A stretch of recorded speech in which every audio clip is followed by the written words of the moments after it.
The air shimmered with an otherworldly luminescence as Elsa materialized in David's cramped apartment on the 43rd floor of Neo-Tokyo's residential district.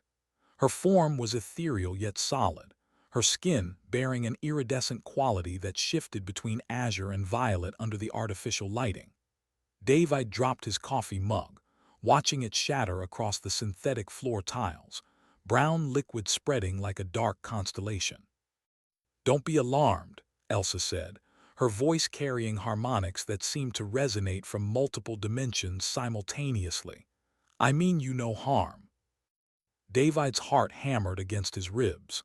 In his 32 years of life, he had read about first-contact scenarios, watched countless simulations on the net, but nothing had prepared him for this moment.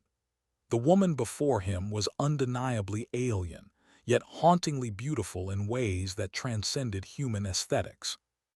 What are you?" he managed to stammer, backing against his cluttered desk. "My name is Elsa.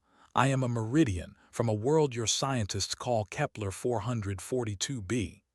She took a careful step forward, her movements fluid and graceful. "Human, I came here because my daughter wants to see you." The words hung in the air like a riddle wrapped in impossibility. David's mind raced through 1,000 questions, each one colliding with the next. "Your daughter? I don't understand. I've never left Earth. I've never even been to the moon colonies." Elsa's eyes, large and luminous with vertical pupils that dilated like a cat's, fixed upon him with an intensity that made him feel simultaneously examined and understood. "You wouldn't remember. It was 7 of your years ago. You were conducting deep space radio experiments from the Australian outback."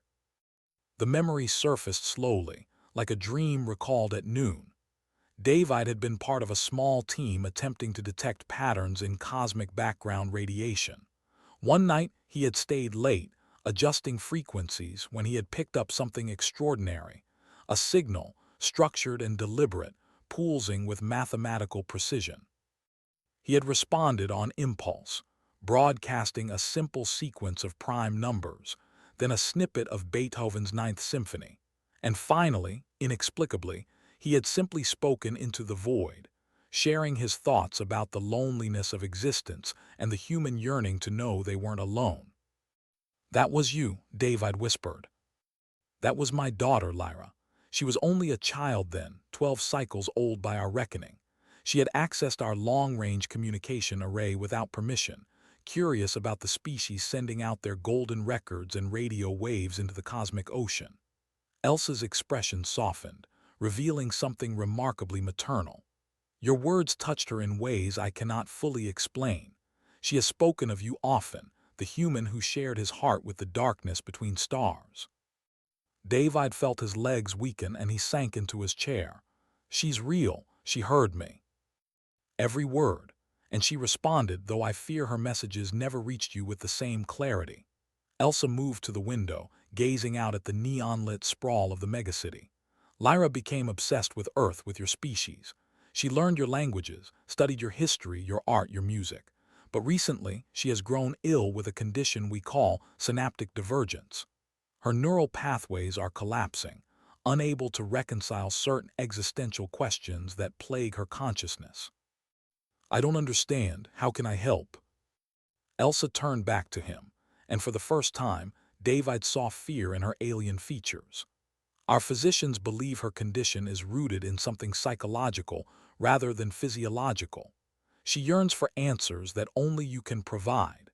She wants to know if connection across the void is real, if the empathy she felt in your transmission was genuine, or merely her young mind projecting meaning onto random patterns." "It was genuine," David said without hesitation. "Every word I spoke that night was real. I was lonely. I was searching. I wanted to believe we weren't alone." "Will you come with me? Will you speak with her?" The question carried impossible weight. David thought of his life on Earth, his routine job analyzing quantum encryption algorithms, his small circle of friends, his neat but unremarkable existence. Then he thought of that night in the outback, staring up at the infinite stars, pouring his soul into the cosmos on the desperate hope that someone somewhere might hear. How? He asked simply. Elsa extended her hand, and it seemed to phase slightly, as if existing between states of matter. Our technology allows for instantaneous traversal through folded space. It will feel strange but brief. My ship is in orbit, cloaked from your detection systems. David stood, his decision already made before his conscious mind caught up. He had spent 7 years wondering if that night had meant anything, if his message had scattered into entropy or found purpose. Now he had his answer, and it came with an impossible request. "I'll need to tell someone," he began, but Elsa shook her head. "Time moves differently between our worlds. You will return moments after you left, subjectively speaking. No one will know you were gone." He took her hand, feeling a tingling sensation that started in his fingers and raced up his arm. The apartment began to dissolve around him, reality itself seeming to fold and compress. "Elsa," he said as the world transformed into streams of light and color, "tell Lyra I remember her too. Tell her she was never alone either." Elsa's smile was the last thing he saw before everything changed. A mother's grateful expression that transcended species, language, and the vast emptiness between worlds. In that moment, David understood that connection was the universe's most fundamental force, binding hearts across distances that made stars seem like neighbors. The journey between worlds had begun, carried on the wings of a simple, profound truth, that we are all seeking the same thing among the stars, someone to hear us, someone to understand, someone to remind us that in all the cosmos's infinite loneliness, we matter.